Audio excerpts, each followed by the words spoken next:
Bonjour les Vendéennes, bonjour les Vendéens. Aujourd'hui, je vous propose un voyage à la fois temporel et exotique sur les pas d'un Vendéen au destin hors du commun, le marin sablais Paul Imbert, passé à la postérité pour avoir été le premier Français à entrer dans la ville interdite de Tombouctou en 1618.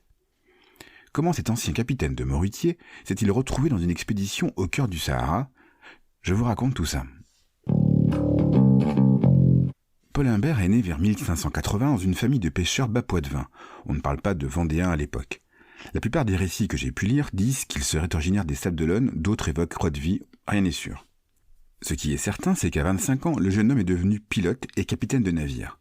Nous sommes en 1606, sous le règne d'Henri IV. Une époque à laquelle la pêche à la morue sur les bancs de Terre-Neuve connaît un essor considérable.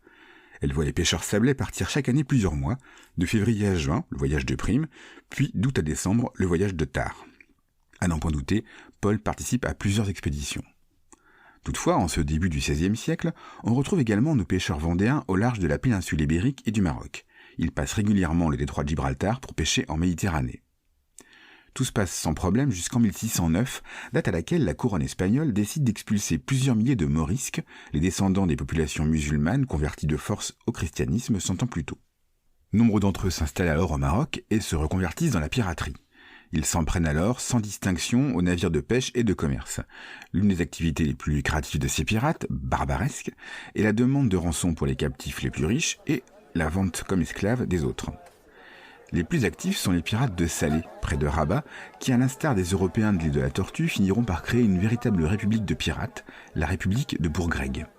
Ce sont probablement ces pirates qui capturent notre navigateur bas-poitevin vers 1615. Même si l'on imagine que les pirates auraient bien gardé pour eux ce gaillard de 35 ans, marin expérimenté, ils finissent par le vendre à Amar el Feta, le pacha de Marrakech.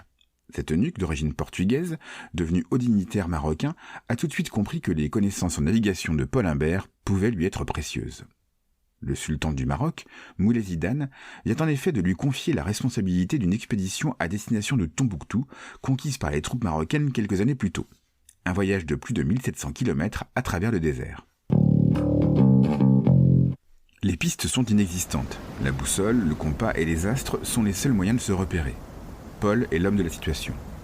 Après une marche de plusieurs semaines à travers les dunes, la colonne, composée de 400 soldats ainsi que de dizaines de chevaux et de dromadaires, arrive à Tombouctou, aujourd'hui au Mali, le 26 mars 1618.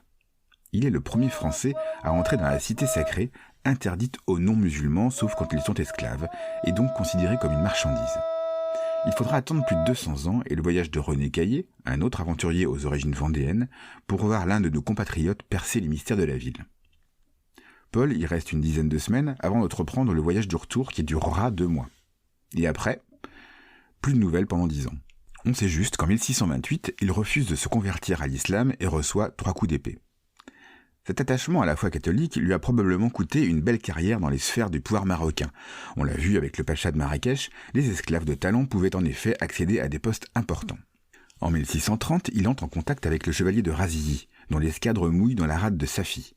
Il le supplie d'obtenir sa libération. Mais l'amiral de Louis XIII, qui combat victorieusement les corsaires depuis plusieurs années et a délivré des dizaines de captifs, ne peut rien pour lui. Et le traité de paix franco-marocain signé en 1631 n'y change rien. Paul Imbert finit sa vie vers 1640, à Marrakech, comme le relate le récit d'un marchand français du nom de Charan en 1670. C'est tout pour aujourd'hui. Je vais me faire un thé à la menthe. C'était Sébastien de la page Facebook Le Saviez-vous Vendée.